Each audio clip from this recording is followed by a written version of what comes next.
one common misconception is about European legislation is it will tell you exhaustively everything. That's not how it works. It says what should be done. It's what they call normative text. This should be done. This should be done. And there will be supporting guidance and technical standards issued. The first set for high-risk AI systems is due in Q1 next year. But it will not say, for A, you must do B and then C. Because then you can imagine a lot of companies will go, okay, we're not going to do that. We're out of scope. It's not how it works. The Europeans are very prescriptive, but the misconception is they're going to tell you exactly what you have to do. That is incorrect. You need to put it in place and then demonstrate how you comply with the normative requirements.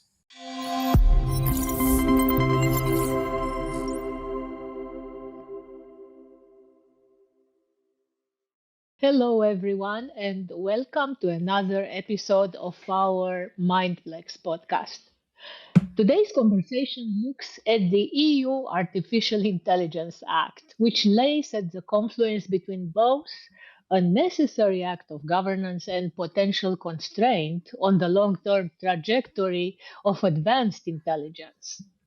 So, this episode aims to explore that tension not as a binary, of regulation versus innovation, but as a question of timing, scope, and architectural fit. So the questions which we are going to ask today are directed towards where does the AI Act create essential guardrails and where might it unintentionally channel or slow the path toward more general intelligence.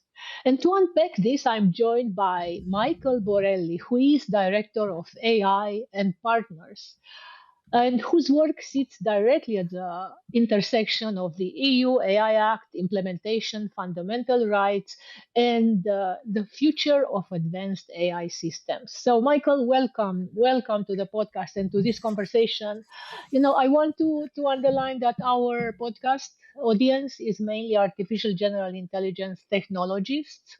And of course, we are all very concerned about the future with AI, with AGI, maybe the eventual singularity, or if we should actually stop the singularity at all from even, germinating somewhere there. So, and the act is in this delicate middle between governance that protects versus governance that shapes trajectories. And it is the most comprehensive attempt so far to regulate AI at scale, grounded in a risk based framework designed to protect fundamental rights, ensure safety, and build public trust in systems that are already shaping economies and societies. And at the same time, the EU AI Act is largely built around assumptions drawn from today's AI landscape, what we call, the economy of algorithms, the narrow AI, which are systems that are task bounded, classifiable, auditable, and governable through ex ante controls. So, Michael, as we move toward more adaptive, agentic, and potentially general intelligence, an open question emerges. How well does a framework designed to manage products scale to systems that learn, evolve, and surprise us? Also address the risks which maybe we even cannot foresee now of this more general intelligence. What's your take on that? Well, first and foremost, thank you for having me on. It's a big fan of your work. I know you've contributed to a few pieces, so it's an amazing to have this opportunity to work with you. And kudos to all the amazing things you're doing and bringing the AGI community together. So very grateful for you for this. And right back to you for your work, which is also titanic and really positioned to influence these big systems, right? This big organizations like the EU. Wow! So kudos to your courage and what you do. The team have been amazing. When I think the founder and CEO, Sean Mush, is a phenomenal person to work with, and our team have been phenomenal from day one. I cannot commend them enough, working with them makes my life 100 times easier. And generally speaking, it's nothing. None of this would be possible without them. So maybe before you answer, and I will come back to the question now, I'd like to ask you about your background a bit. I mean, how did you end up working on this? What happened before this? Tell us a bit about yourself. So I've always been in regulation compliance, always in financial services. Started off in the front office, but that wasn't really wasn't really for me. And I took interest in compliance because it leveraged a skill set. I guess I have. I've always been interested in understanding and synthesizing information and then translating that into practice. So, and compliance traditionally sits between the legal teams who understand the regulation versus the business who puts it into practice. So, knowing what the requirements are and how to implement it, then operating and overseeing those procedures is kind of what I've been doing since day one. It's not the most boring. It's not the most exciting thing, but I spent all the free time, I guess, reading through academic texts and trying to make stuff which is quite mundane and administrative exciting.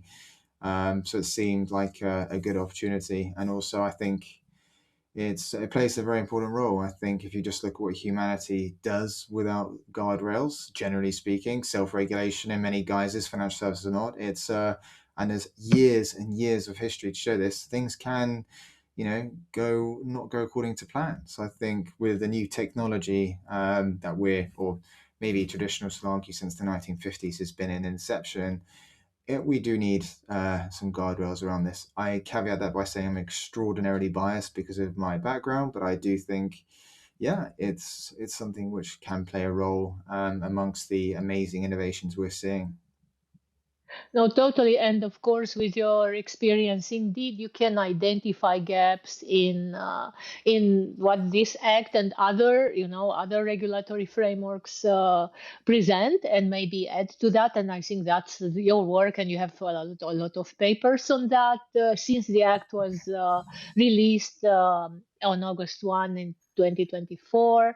Yep. So yeah, if you want to say something about the gaps which you identified, or about how you took this act, I assume you digested it very well, and Well, whatever you it's want to say here. So it's I will get to your questions. I haven't forgotten those, so don't worry about those. But I think no, the no, act. we will stay with that one as well, but let's take it more historically here about the act. Yeah. So the start of the act now at around 144 pages was approximately more than 323 um, when it was released, and it went through a lot of iterations and dilutions and variations. You're absolutely spot on when you say it started off mainly targeted towards product legislation, or rather conceptualizing it as a product. And when the Cambrian explosion of ChatGPT 3.5 hit on the 30th of November 2022, it then introduced a new category of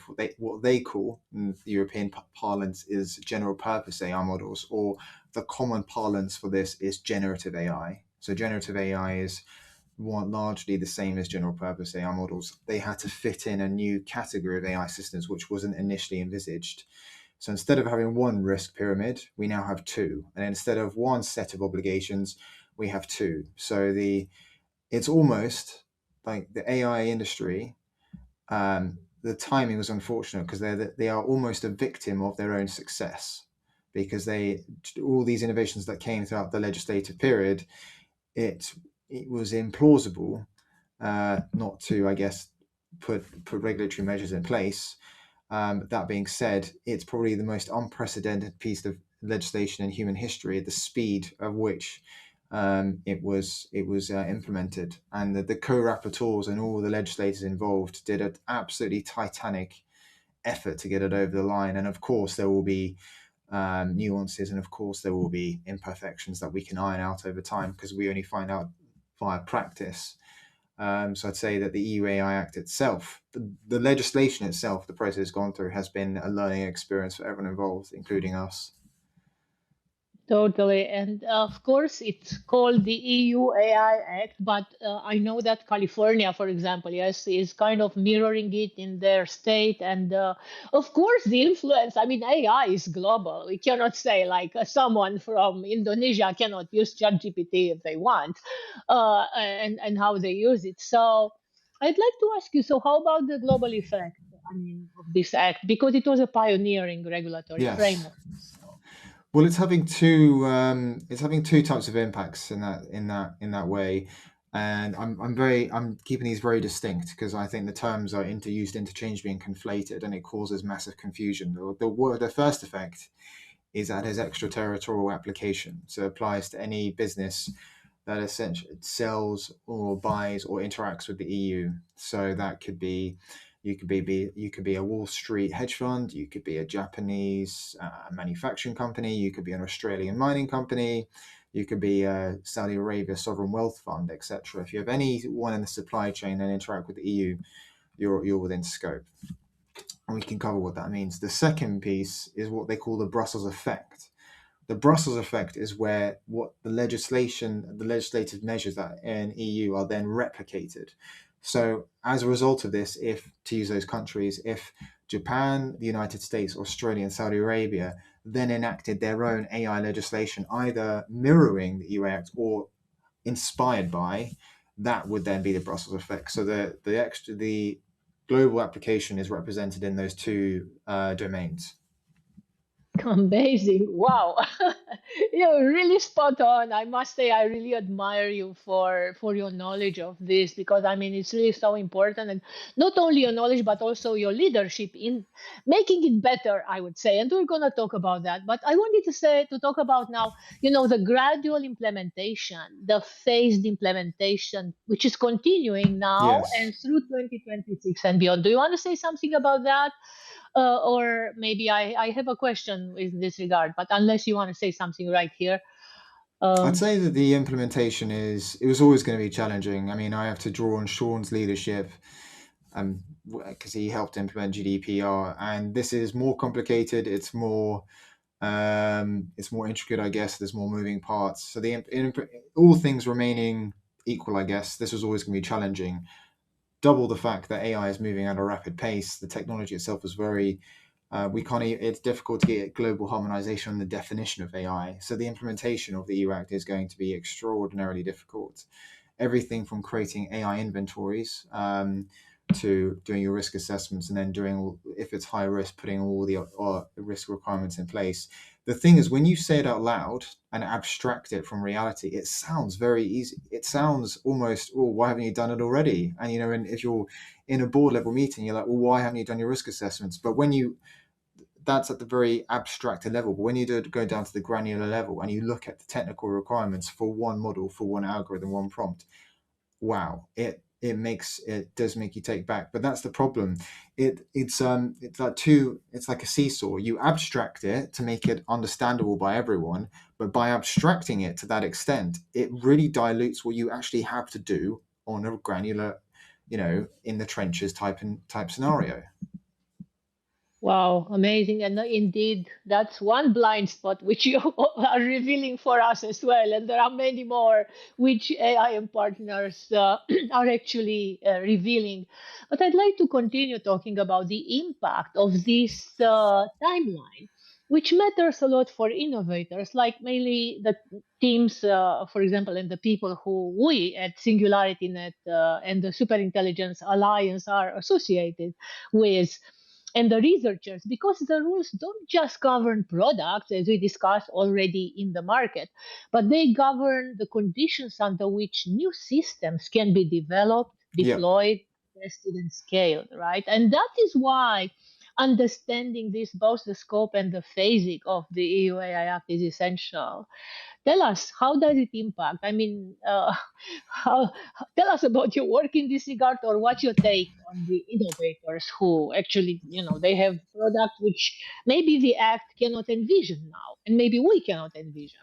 So I think the best thing is answer the first two questions because they're very linked to this, and then I get back to this. So the scope of the EU covers the legal definition, which is everything that's automated decision making based on data. So it covers everything from autonomous vehicles to any algorithm that you use that are running in any Microsoft 365 application. For example, there's something called connected experiences. They would all be covered here as an example. So any new innovations, whether it's physical AI, whether it's spatial AI, which Fei Lee's talked about, if it's neurosymbolic AI, or even the buzzword of 2025 agentic AI, that is all covered, and any future iterations. And that's what one of the main the definitional issue is because it's so broad, it captures everything now and moving forward. The risk classification is really easy. And the best way to compare this is it's like when you open a bank account, you go through something called KYC process, know your client. Know your client is you identify the client, you risk classify it, and then the risk level determines what they can and can't do with you. In the same way that if you were to open a bank account versus a political person or a potential terrorist or something like this, they would have a high level, and that would affect the level of services that the bank could offer, or indeed if the bank could offer them. The same thing happens with the EU AI Act, and we call it KYAI, Know Your AI System. The risk level of your AI system, every model, every system algorithm prompt determines what you can and cannot do.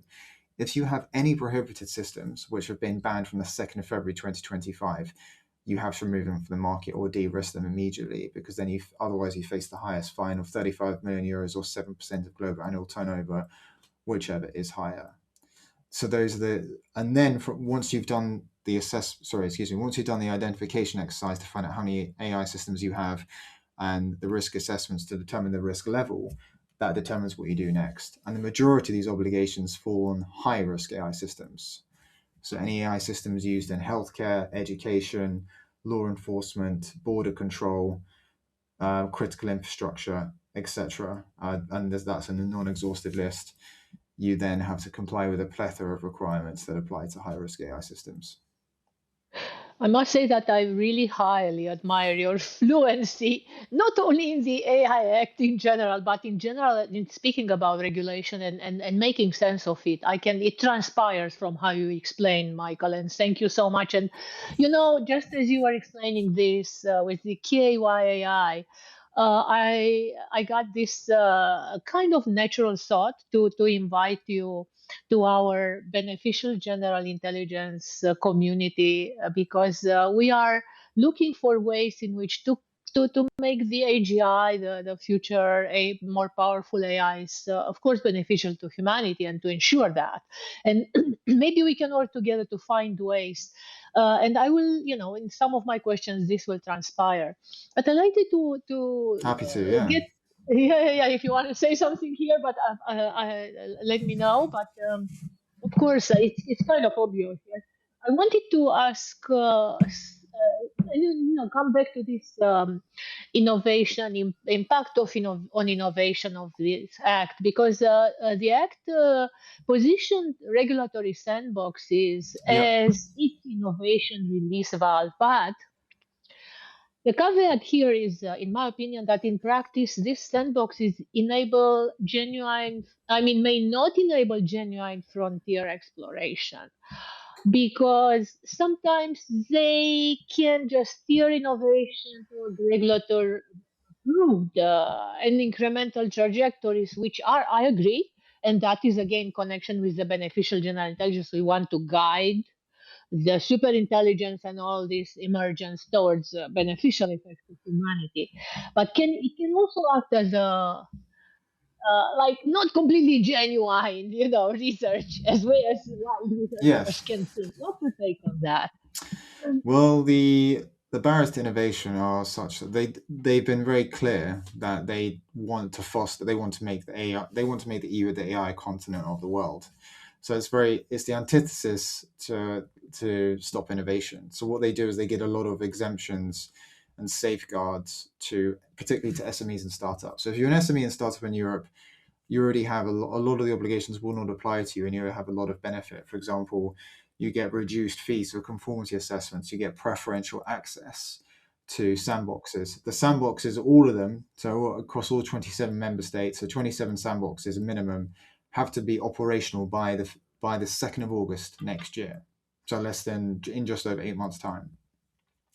You then also get exemptions from some of the compliance requirements, everything from filing documentation to maybe some post-market monitoring or stuff like this. The majority obligations and the main target of these are large technology companies, regardless of domicile, because they are the ones that are more likely to operate what they term to pose systemic risks to society. So we're talking mainly general purpose AI models that have computational power that's in excess of 10 to the power 25 flops, because they can cause a disproportionate impact to hundreds of millions of people across the world.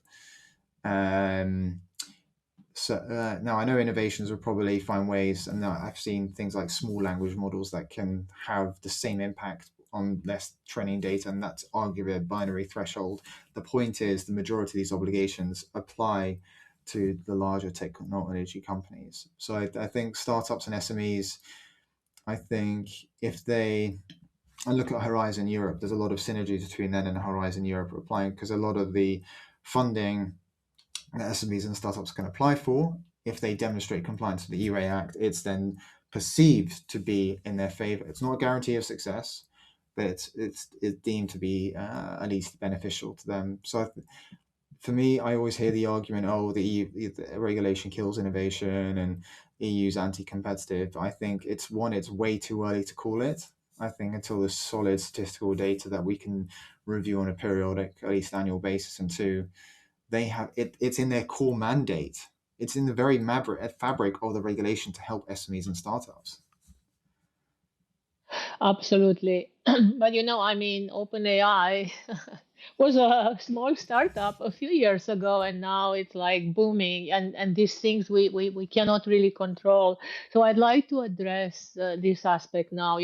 I don't know if you came across Romanian Polski's book, AI Uncontrollable, Unexplainable, or Eliezer Yudkowsky's If We Build It, if or whoever builds it, we all die. The question is, yeah, can actually such a regulatory framework have any say in the face of innovation that is done in the garage, let's say, yeah, because we cannot know who is building it and what they are doing and what is behind it and so on and so forth. So what's your take on the limitations of this act, and can it really protect humanity? Well, I'd As it- say if they so it's designed mainly at a commercial level. So if those applications ever did want to make it at a commercial level, and I do recall, and as my father always says, a certain Bill Gates built Microsoft from his garage as well, but they had to transform and evolve into an enterprise at some stage. So if their goal is commercial monetization, and they're building, for example, a prohibited AI system or it involves any prohibited practices, you can't deploy it in the market. So it becomes they'll be in a perpetual state of an academic exercise at best. Um, so I do think it has a role to play there, and also organisations will are the gatekeepers in that sense via procurement processes and their own development and internal controls. I mean, your ISO 42001, for example, mandates to have risk management systems around the design, development, deployment of AI systems. So I think regulation it doesn't guarantee this. It does enforce certain standards to be followed and adhered to. Um, it is always impossible to force, and I do count this as a massive caveat. It's important. It's very difficult to foresee every single risk of AI. And I was thinking about this last week by virtue of the fact that it's general purpose, because it's used for virtually, it can be used for virtually anything. You'll only know the risk has happened once it's manifested or transpired. No one, for example, foresaw that millions of teenagers in particular would use it for mental diagnosis, and then some of them have committed suicide since then. No one foresaw, and obviously now it carries a risk of obviously severe impairment to human life. So we can't. It's very difficult to mitigate against all these risks because it could be infinite by virtue of the fact it is general purpose. Exactly. So that's the thing when AGI itself will be deployed, which many estimate it's in a few years, maybe sooner. Maybe it already exists somewhere in some lab. Then it will be definitely smarter than most of the humans, let's say, if not all, and it would be able to escape such guardrails. And even if not, if someone let's say maliciously or egotistically wants to deploy it and give it for free, not necessarily commercial, like a virus, right? So Hmm. okay, you have access to this now. So how, I mean, it's like, as you say, it's infinite. The risks are like we cannot anticipate all of them. So where does the EU act effect, protective effect ends, and where, or is there a clause that stipulates, like Yudkowsky says, stop, like stop, don't develop anymore. What's your take on that from what you know from the act? We want specific clauses. I direct people to Article 5, Prohibited AI Practices, and Article 14. So Article 5 says if you engage in any form of prohibited practice, anything from subliminal manipulative deception, so a lot of subliminal messages used in marketing, but that's prohibited. So that one would that just means you have to either de-risk or decommission those. And two, the Article 14 means that if you have any high-risk AI systems, you need to have a level of human oversight. So if the human overseeing the AI system saw that there was risks of being unmanaged or there were certain issues building up, they would have to issue the command itself, or at least convene a committee and the AI governance board to say we should turn this off, or we should decommission it. And it's really mapped to different stages of the AI system lifecycle. Different risks will be at the different levels. There are hundreds of different interpretations of this, but I use the very simplified design, development, deployment, operation, and decommissioning 5. And depending on which stage it's at, they will have certain risks. I suspect a lot of the risks, the most dangerous risk will be when it's deployed in production environment. So a deployment and operation, because in the design and development stages, you can effectively contain them. And then if you can't manage them, you should never deploy it into a production environment anyway. That just seems to be pretty logical. So you only really see it either, and the person discharged, or persons, or even person with agentic agents, and the infrastructures around this are going to be very interesting to observe, because this will have the responsibility for managing the AI system. What I've seen is the people taking AI risk into consideration are now thinking of it, or now they're not putting on a different risk category. And I use a real life example. 2 weeks ago, I delivered a 5-day in-person training course. And I can't say the name of the company, but it was a major sovereign wealth fund, and they had no idea about AI risk. And when they came in, they didn't believe me. I said to them on day one, guys, everything you know about risk, forget it. This is going to completely change your mind about risk. 100% of them didn't believe me. They thought I was delusional. Now, after that, they see that AI should not be bucketed under financial risk, operational risk. It's its own risk domain, and it needs its own controls, its own infrastructure, and everything around this. And they are now taking steps to implement this, institutionalize this at one of the world's leading sovereign wealth funds. And because they saw how important AI risk is in that sense. So I think, and you're not gonna convince everyone. There are some people who still think this is out of proportion. We haven't seen a risk yet, because they need to see things fail. Some people need to see the first global scandal to then believe it. Fine, okay, you can't see what happens there, but the regulation is there to prevent this stuff happening. But then let's just hope that when it happens and people are convinced, the consequences aren't too severe. So this is moving into exactly kind of the next question which I had for you. I wanted to clarify who are your clients, but you gave a very good example with these sovereign wealth funds. So you are actually, your work is meant to prepare organizations for this future with AI, and to anticipate the risks, and you adapt the act to their particular, or you help them understand the act. Explain to us a bit more about your work, and who are your clients, so we know when to come to you and for what.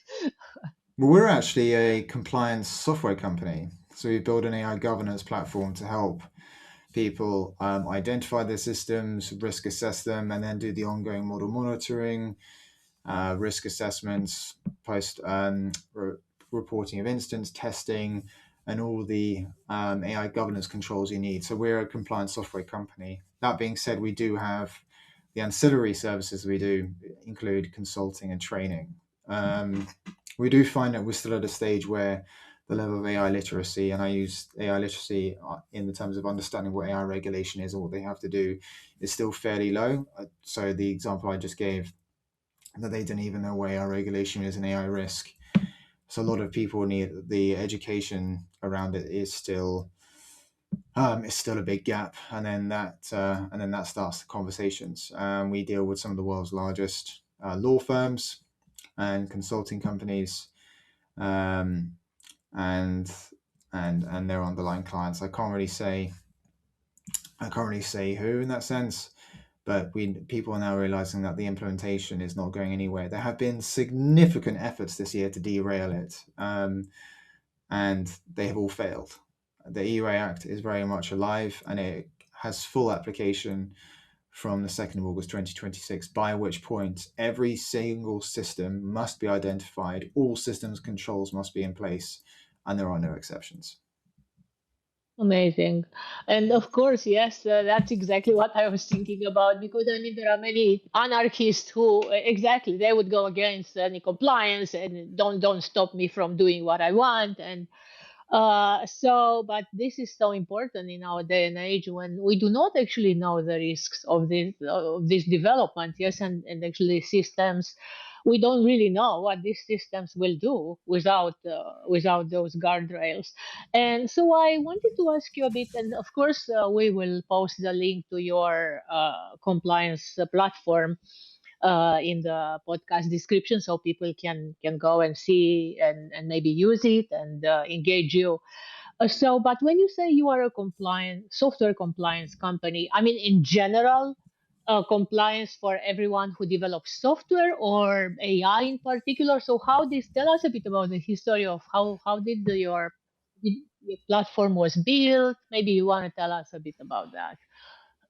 So the regulation applies to anyone that uses, makes, or supplies an AI system. So if you use an example, you could have a general purpose AI model provider. You use the example there, well-known name. It could be used by a tier one investment bank. There's probably many out there, and then anyone who supplies it, let's say by a code repository or even a web browser, they would all be within the supply chain. So they're all the people affected by the act. And the platform it does many things, but the key things it does is it's able to identify how many systems you have, so it can scan the cloud infrastructure, pinpoint and automatically inventory every single model you have, i.e. who's using it, where they're using it, and how they're using it, time stamped. That can satisfy internal auditors, and providers predominantly have to display this information under article paragraph 4, a self-assessment. They can't just say, yeah, I just downloaded it and we have an Excel spreadsheet, trust us on this one. Not going to work, because when the auditors come in, they need that, because it's step one, and the majority, because the risk level determines what you have to do. Taking a diluted or lightweight approach as step one is likely going to not pass an internal audit in that sense. Other things it does post-market monitoring. So if you have a high-risk AI system, it has to monitor for any changes that affect the risk profile. So it includes model degradation, bias, performance issues, drift, and things like this. And it also does. We have a risk management system, so you can upload your own risk taxonomy. So you could use ones out there, and you can I think there are many taxonomies out there. MIT has a brilliant one. I think the team there, and you could essentially create your own and upload it, and then you say, okay, for this system I want to monitor these risks, and we make it fully customizable. So you could have one taxonomy with, say, 100 risks, and you could have 10 AI systems and say, okay, for this system we have 10, these 10, and this one we have these 10, etc. Or you could have all of them, and then you just monitor that system on an ongoing basis. One common misconception is about European legislation is it will tell you exhaustively everything. That's not how it works. It says what should be done. It's what they call normative text. This should be done. This should be done. And there will be supporting guidance and technical standards issued. The first set for high-risk AI systems is due in Q1 next year. But it will not say, for A, you must do B and then C. Because then you can imagine a lot of companies will go, okay, we're not going to do that. We're out of scope.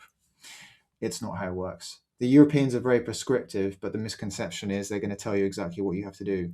That is incorrect. You need to put it in place and then demonstrate how you comply with the normative requirements. Amazing. So I have many questions now regarding to what you just said, because it's like on one side it's really close to my heart and I'm really passionate about this. Like, we in the software world are very proud to say code is law and law is code, and Yes, like and to scriptography. Yeah. of course, and to encode all the regulation automatically so that we know if we comply or not, versus all these bureaucratic ways in which you were saying they are so counterproductive to tell me everything explicitly. No, tell me, automatically, because it's code. And if it is about code and about software, it should be. As we call it, with formal method, we can validate these kind of things, which is amazing. So the question is then, your platform, let's say, from what I understand, or maybe it's my wishful thinking, is automatically encoding the regulation, Yep. let's say from the EU AI Act. Yeah, if you want to step in, just step in. Like if So not, what I it can go yes, ahead. so we've made the platform framework agnostic. I the EVACT is not a framework, it's a law, but when the requirements are embedded in a platform, it's use the term the framework. So if you want to comply with the EU Act as a framework, the self-assessment questions that the user can put should be designed around the EU AI Act. So you could use ours, you could build your own, you could ask a lawyer. So when you're doing your self-assessment to print out the report, it tells what the risk level is.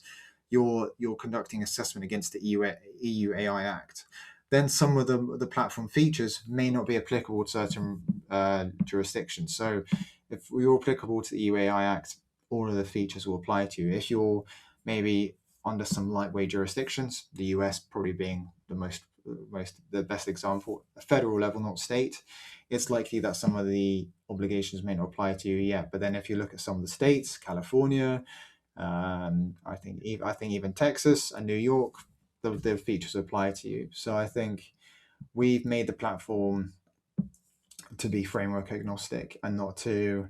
Obviously, we have extraordinary. The team have extraordinary expertise and experience in the UAR Act, but we also cover everything else, and we've seen the Brussels effect uh, leverage leverage a lot of the EU Act, mostly the definition, because everyone's following the same definition of the EU Act. That means all AI systems are essentially covered under the same bracket. Yes, so it is, if I may, adaptive and personalized to the needs. I have this need and I can adapt the platform. I understand that, and it's wonderful that it's like a template framework agnostic, and then I can put in my rules there, whichever I want to follow or I have to follow, and. Yes. This is amazing. So because but again, coming back to, and sorry to push you a bit here, because this is so important and we really want to know how this would work. So by privileging predictability, auditability, and ex ante control, the act may also shape which forms of intelligence are easier or harder to pursue. As AI systems become more adaptive and open-ended, the tension between safety and exploration will only intensify. So, although we didn't tackle that deeply here, the question ahead is not whether we should regulate, but how regulation itself evolves as intelligence shifts from tools we deploy to systems we may one day have to coexist with. The EUAI Act may not have the final word on AGI or the superintelligence, but it will almost certainly influence where, how, and by whom those futures are built. And that's why, Michael, I'd like to thank you for your work and really invite you to join our efforts in deploying the beneficial AGI for humanity, in helping us navigate this nuanced terrain where protection and progress are not opposites, but forces that must be continuously rebalanced as intelligence itself evolves. So, thank you for joining us. And we will definitely post all the materials which you give us, of course, the link to the act, but also to your platform. So, thank you, Michael.